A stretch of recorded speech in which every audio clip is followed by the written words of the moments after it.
The two gentlemen left Rosings the next morning, and Mr. Collins, having been in waiting near the lodges, to make them his parting obeisance, was able to bring home the pleasing intelligence of their appearing in very good health, and in as tolerable spirits as could be expected, after the melancholy scene so lately gone through at Rosings. To Rosings he then hastened, to console Lady Catherine and her daughter, and on his return brought back, with great satisfaction, a message from her ladyship, importing that she felt herself so dull as to make her very desirous of having them all to dine with her. Elizabeth could not see Lady Catherine without recollecting that, had she chosen it, she might by this time have been presented to her as her future niece, nor could she think, without a smile, of what her ladyship's indignation would have been. What would she have said, how would she have behaved, were questions with which she amused herself. Their first subject was the diminution of the Rosings party. "I assure you, I feel it exceedingly," said Lady Catherine. "I believe no one feels the loss of friends so much as I do. But I am particularly attached to these young men, and know them to be so much attached to me. They were excessively sorry to go, but so they always are." The dear Colonel rallied his spirits tolerably till just at last, but Darcy seemed to feel it most acutely, more, I think, than last year. His attachment to Rosings certainly increases. Mr. Collins had a compliment, and an allusion to throw in here, which were kindly smiled on by the mother and daughter. Lady Catherine observed, after dinner, that Miss Bennet seemed out of spirits, and immediately accounting for it by herself, by supposing that she did not like to go home again so soon, she added, "But if that is the case, you must write to your mother and beg that you may stay a little longer. Mrs. Collins will be very glad of your company, I am sure." "I am much obliged to your ladyship for your kind invitation," replied Elizabeth, "but it is not in my power to accept it. I must be in town next Saturday." "Why, at that rate, you will have been here only 6 weeks. I expected you to stay 2 months. I told Mrs. Collins so before you came. There can be no occasion for your going so soon. Mrs. Bennet could certainly spare you for another fortnight. But my father cannot. He wrote last week to hurry my return."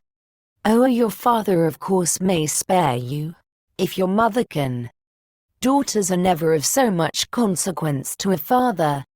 And if you will stay another month complete, it will be in my power to take one of you as far as London, for I am going there early in June, for a week, and as Dawson does not object to the barouche box, there will be very good room for one of you, and indeed, if the weather should happen to be cool, I should not object to taking you both, as you are neither of you large. You are all kindness, madam, but I believe we must abide by our original plan." Lady Catherine seemed resigned. "Mrs. Collins, you must send a servant with them. You know I always speak my mind, and I cannot bear the idea of 2 young women traveling post by themselves. It is highly improper. You must contrive to send somebody. I have the greatest dislike in the world to that sort of thing. Young women should always be properly guarded and attended, according to their situation in life. When my niece Georgiana went to Ramsgate last summer, I made a point of her having 2 men servants go with her. Miss Darcy, the daughter of Mr. Darcy, of Pemberley, and Lady Anne, could not have appeared with propriety in a different manner. I am excessively attentive to all those things. You must send John with the young ladies, Mrs. Collins. I am glad it occurred to me to mention it, for it would really be discreditable to you to let them go alone. My uncle is to send a servant for us." "Oh, your uncle? He keeps a manservant, does he? I am very glad you have somebody who thinks of these things. Where shall you change horses?" "Oh, Bromley, of course. If you mention my name at the bell, you will be attended to." Lady Catherine had many other questions to ask respecting their journey, and as she did not answer them all herself, attention was necessary, which Elizabeth believed to be lucky for her, or, with a mind so occupied, she might have forgotten where she was. Reflection must be reserved for solitary hours. Whenever she was alone, she gave way to it as the greatest relief, and not a day went by without a solitary walk, in which she might indulge in all the delight of unpleasant recollections. Mr. Darcy's letter she was in a fair way of soon knowing by heart. She studied every sentence, and her feelings towards its writer were at times widely different. When she remembered the style of his address, she was still full of indignation, but when she considered how unjustly she had condemned and upbraided him, her anger was turned against herself, and his disappointed feelings became the object of compassion. His attachment excited gratitude, his general character respect, but she could not approve him, nor could she for a moment repent her refusal, or feel the slightest inclination ever to see him again. In her own past behavior, there was a constant source of vexation and regret, and in the unhappy defects of her family, a subject of yet heavier chagrin. They were hopeless of remedy. Her father, contented with laughing at them, would never exert himself to restrain the wild giddiness of his youngest daughters, and her mother, with manners so far from right herself, was entirely insensible of the evil. Elizabeth had frequently united with Jane in an endeavour to check the imprudence of Catherine and Lydia, but while they were supported by their mother's indulgence, what chance could there be of improvement? Catherine, weak-spirited, irritable, and completely under Lydia's guidance, had been always affronted by their advice, and Lydia, self-willed and careless, would scarcely give them a hearing. They were ignorant, idle, and vain.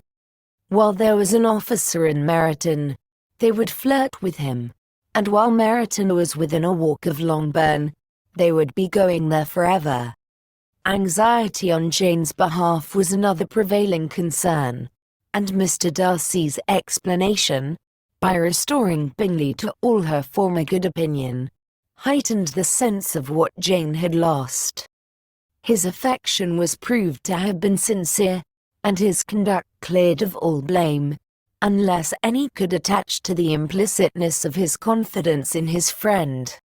How grievous then was the thought that, of a situation so desirable in every respect, so replete with advantage, so promising for happiness, Jane had been deprived, by the folly and indecorum of her own family.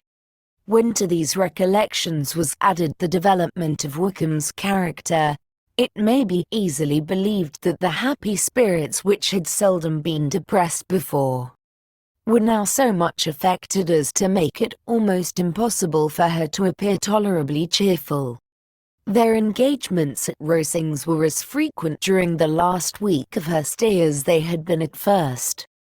The very last evening was spent there, and her ladyship again inquired minutely into the particulars of their journey, gave them directions as to the best method of packing, and was so urgent on the necessity of placing gowns in the only right way, that Maria thought herself obliged, on her return, to undo all the work of the morning, and pack her trunk afresh. When they parted, Lady Catherine, with great condescension, wished them a good journey, and invited them to come to Hunsford again next year. And Mr. Borg exerted herself so far as to curtsy and hold out her hand to both.